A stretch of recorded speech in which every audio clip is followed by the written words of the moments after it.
সমন্বয়ে আমরা কিন্তু একটি কমিটি করেছি। আমি বলছি না 100% সফল হয়েছে বা খুব ভালো কমিটি হয়েছে, আমি এটি দাবি করবো না, তবে মন্দের ভালো এটুকু বলতে পারবো যে সবাইকে নিয়ে কমিটিটা করা হয়েছে। কমিটি করতে গেলে অনেক সময় অনেক কঠিন সিদ্ধান্ত নিতে হয়। এটা যেমন মনে করেন এখানে কেউ আমার কোনো আত্মীয় স্বজন নাই, আমার কোনো চাচাতো ভাইও নাই, খালাতো ভাইও নাই যে আমি কাউকে পক্ষপাতিত্ব করবো, কাউকে দিয়ে দিব। সিদ্ধান্ত নেওয়ার ক্ষেত্রে যেরকম বিচারকের আসনে বসলে অনেক সময় বিচারক উপলব্ধি করতে পারে যে এই লোকটি ক্রিমিনাল, কিন্তু সাক্ষী প্রমাণে পায় না বলে তাকে কিন্তু সাজা দিতে পারে না। কিন্তু বিচারক বুঝতে পারছেন যে উনি ক্রিমিনাল, কিন্তু তারপর দেখা যায় সাক্ষী প্রমাণ তার বিপক্ষে চলে গেছে, বিচারক যেভাবে যাচ্ছিলেন সেভাবে আসছে না, এরপরও কিন্তু তাকে ছেড়ে দিতে হচ্ছে।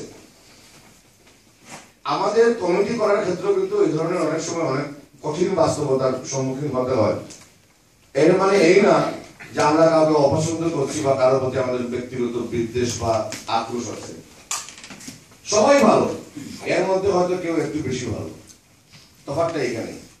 আমি বলছি না খারাপ, সবাই ভালো, এর মধ্যে হয়তো কেউ একটু বেশি ভালো। সবারই যোগ্যতা আছে, কারো হয়তো একদিক দিয়ে আরেকটি যোগ্যতার পরিমাণটা একটু বেশি, সে হয়তো সেই দিক দিয়ে প্রায়োরিটি পেয়ে যাচ্ছে।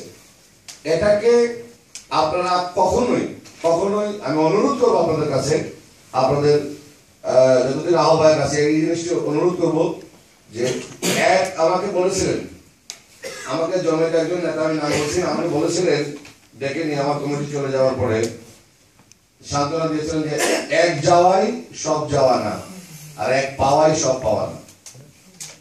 এটা মনে রেখে রাজনীতি করব। তো আমি এটার প্রতি উত্তর দীর্ঘ 4 বছর পরে পেয়েছি।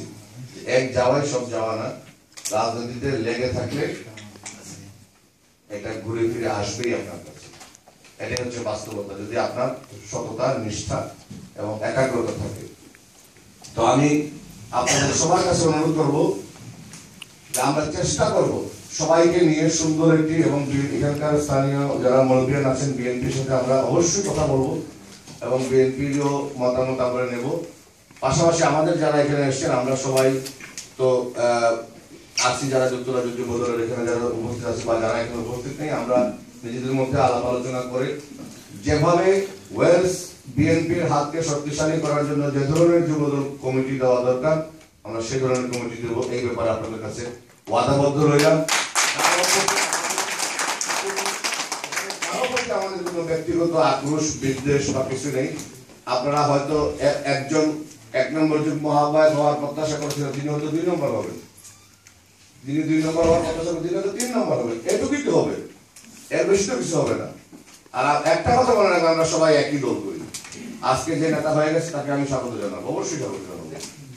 কারণ আজকে বলতে কোনো আমরা একই পরিবার, লিটন ভাই জানেন আজকে যিনি যুক্তরাজ্য বিএনপি সাধারণ সম্পাদক তিনি আমাদের অনেক জুনিয়র, কিন্তু সে